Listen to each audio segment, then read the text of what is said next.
Matador TV. Hello guys!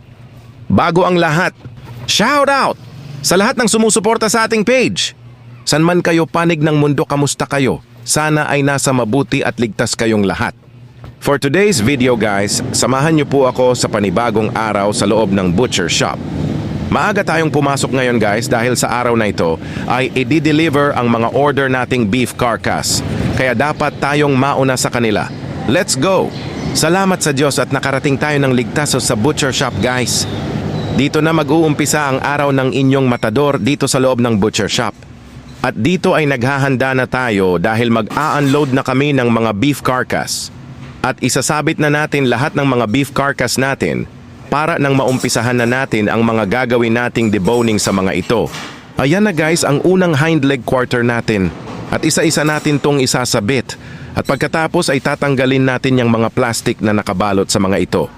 4 na pirasong hind leg quarter lahat yan guys dahil 2 baka ang napakatay namin. At yan ay inaabangan ko na ang susunod na hind leg natin guys para nang maisabit na rin natin. May 2 primal cuts ang hind leg para sa kaalaman ng mga baguhang butcher. Una ay ang loin na dito natin kinukuha ang T-bone, porterhouse, strip loin at tenderloin. Dito rin makukuha ang flank or skirt. At pangalawa ay ang round na dito natin makikita at makukuha yung mga laman na top round or top side, silver side or bottom round, eye round, sirloin at top sirloin or rump. Ang lahat ng mga laman na binanggit ko guys ay ginagawang steaks. Depende na sa customer kung ano ang gusto niyang luto o gawin sa mga karne nito. Iba-ibang part ay iba-iba rin ang texture at lasa ng mga karne nito guys. At hindi rin magkakapareho ang estilo ng pagluluto dito sa mga ito.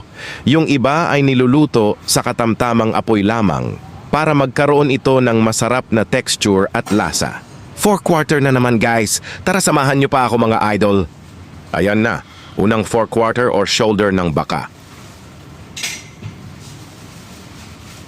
Marami ang magagawa dyan sa shoulder part ng baka guys. May 2 primal cuts yan guys. Una ay ang chuck part. Pangalawa ay yung rib part or tinatawag na short ribs.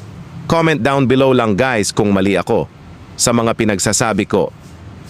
Dagdag kaalaman lang para sa mga baguhang butcher. Sana nakatulong yan sa inyo.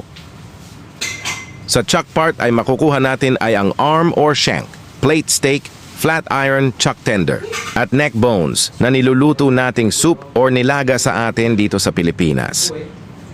Magkakaiba at hindi pare-pareha ang tawag sa lahat ng parte ng baka. Iba-ibang bansa, iba-iba rin ang tawag dito. Pagpasensyahan nyo na lamang po kung may pagkakamali man tayo sa mga sinasabi ko. Hindi po tayo eksperto. Nagbibigay lamang po tayo ng mga idea at kaalaman sa ating mga baguhang butcher na nagsasanay sa larangan ng pagmamatadero. Sana nakatulong po tayo sa inyo.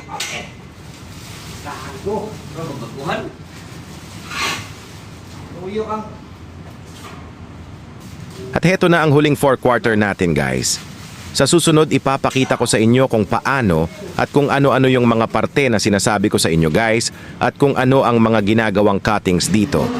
Pati na rin sa estilo ng pagluluto sa mga ito guys. Maraming salamat sa panonood mga idolo. Sa susunod na video na naman guys, samahan niyo po ako. Peace out! Thanks for watching.